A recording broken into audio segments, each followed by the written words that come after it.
We continue with one of our leading stories, and that's in the U.S., of course, as the country heads to elections on Tuesday. Let's hear now from Sizwe Maphindani, who's a South African citizen living in the U.S. Sizwe, a pleasure to have you on the program this afternoon while here in South Africa. As a South African citizen living in the U.S., how do you perceive the general sentiment among voters there as they approach the polls? Are there particular issues that seem to resonate most with them? I believe that, and thank you for having me. I believe that these elections, this year actually specifically, was one of the most dramatic. The center of the whole thing began when there was a presidential election, when Biden pulled out from the presidential race. But on the general overview, the U.S. party political system only consists of two political opinions, which is the Republicans and Democrats. And both of them were created by the same demigod because the Republican was the breakaway party from the Democrats. And initially, the Democrats, of course, was believed to embrace the ideals of racism. So now, in terms of the two candidates, Kamala Harris and Donald Trump, I've never seen Donald Trump so helpless. When you observe his campaign throughout, and especially when Kamala Harris announced a candidacy, he didn't have any points to run on because he always used slender kind of politics in order to centralize himself as the right candidate. We've seen him using very reckless language, he said, Kamala Harris, you don't know whether she's black or she's Indian. It depends on what pot is presented to a table. But at the same time, I respect Donald Trump's internationalism, his international rhetoric. As it relates to global politics, I think it's much more advanced as compared to the Democrats, because Democrats, they don't say much about what they are going to do internationally. For example, in resolving the conflict in Ukraine, you don't hear the Democrats saying much about that, except that they will continue to provide weaponry to Ukraine instead of mediating the situation. Meanwhile, Trump says he can end that war within a day, but he's a reckless candidate, to be honest with you. Maybe let's take a deeper look into that. What is your take, especially on the role of disinformation, such as the recent claims of voter fraud? How is it in shaping public perception and trust in the electoral process, Sizwe? Trump is a very dangerous, at this point, I would like to believe he's a dangerous candidate. We've seen in 2020, when there was an attack at Washington, D.C., simply because he lost the election. Right now, he's threatening bloodbath in an event whereby he loses the elections. And I think that for a country that houses the world's most powerful military, we can't really entrust a person that's very ignorant like him to be able to be responsible for such a responsibility. Because, if you look at how they conduct their politics in the Democrats, they are not moving as the Republicans as a party, as a unity. They move as I am Donald Trump, and then I'm going to be the president, and it's about him. Don't say much about what he will do for Americans. Don't say much about what he will do as a Republican and work with Congress. Meanwhile, if you look at Kamala Harris, recent campaigns, you've seen Barack Obama, you've seen Bill Clinton endorsing her, and they even speak as a collective. So which means this is not someone who's centralizing herself. She's actually more interested in domestic politics. I believe that the Democrats have been doing well domestically because since Joe Biden came to power, there was a little bit of an ease off in terms of police brutality and then the reform of the penal system. And then Kamala Harris having a legal background, it will be necessary for us to say, maybe we can entrust her, especially for black people. None of the politicians since the founding of America have ever recognized the responsibility for reparations. But if you have someone from middle-class background and then who have worked their way up as a career politician, I do believe that is a little bit safer to say maybe she can be trusted. But not that she's much better than him or the Republican, but I think it might be a safer option for the U.S. But how do you see platforms like X, formerly known as Twitter, how do they influence the electoral landscape, especially in terms of really mobilizing voters and spreading information or even misinformation? Social media, actually, the media and social media in the US is the basis for campaigning. Unlike in South Africa, where someone come and rock up at your door, in the US, the general public is entirely dependent on public and opinion around the politics. That's why even the way the certain news media here, if they support a specific candidate, even if they do that unconsciously or subliminally, the media, the social media play a very bigger role. And that's why Elon Musk and the conversation around Donald Trump and Elon Musk was necessary. Because at first, Donald Trump was once banned on Twitter. And then now this guy Elon Musk have endorsed him.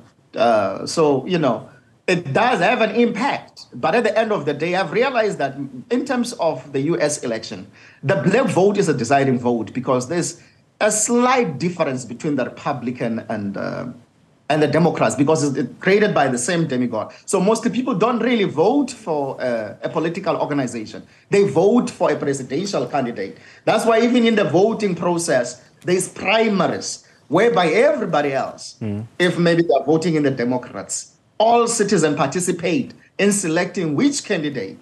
And after a vetting process that includes ideological engagement of those particular candidates.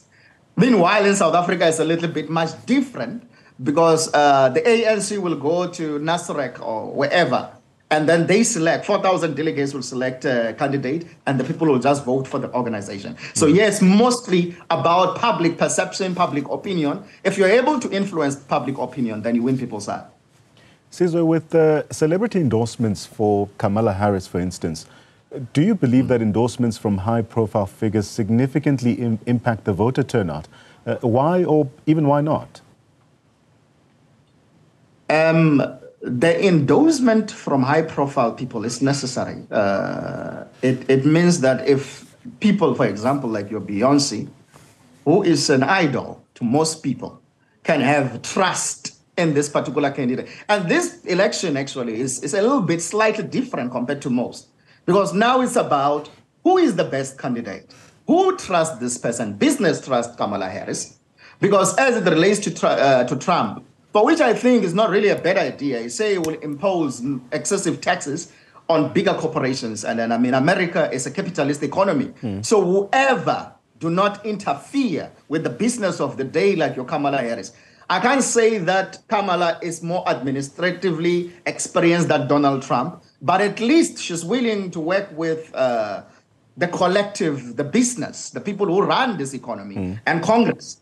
Meanwhile, Trump is about centralizing himself. So I think the fear around Trump is you never know what will happen. He believes whatever is written in the internet. I can write something in the internet, for example, about the Ohio thing. It says immigrants are eating dogs and cats, or immigrants eating dogs. And who, on their right mind, run for presidential election for the United States, a powerful country, speaks like that. Sizwe, the current political climate also appears to be highly polarized in the US.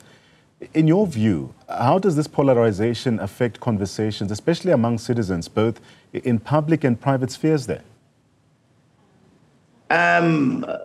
The polarization is most of the time, you know, let's say, for example, I'll give you an example.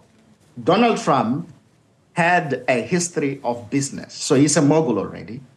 And he has got money. I'm not going to say that people that have to be bought. He bought himself into power, though. And he did say this in the 80s, that he's going to buy himself to power.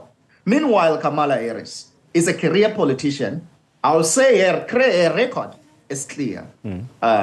Someone who comes from the working class and then she worked her way out to becoming middle class, and then only recently she joined politics, became a deputy president. But in terms of the public, the conversations on the ground, I believe that Americans are more drawn to what the media have to say. That's why news media in America is different as compared to home. And I don't want to say that the people can't think for themselves, the people do think for themselves. But the way Americans are, they are patriotic. So everything about America is what they want to hear. And it will have a greater impact if these smaller elements of inconsistency in their selection process. Because I don't understand how someone who has influenced people to go and destroy the Capitol, there's nothing patriotic about that. And at the same time, the Republican put him back. So it's kind of like it's the same even in South Africa. People buy their way to presidency. So those things, we can never ignore them. They happen everywhere in the planet. But the only thing that the people need to do on the ground is to be able to read for themselves and think for their own selves.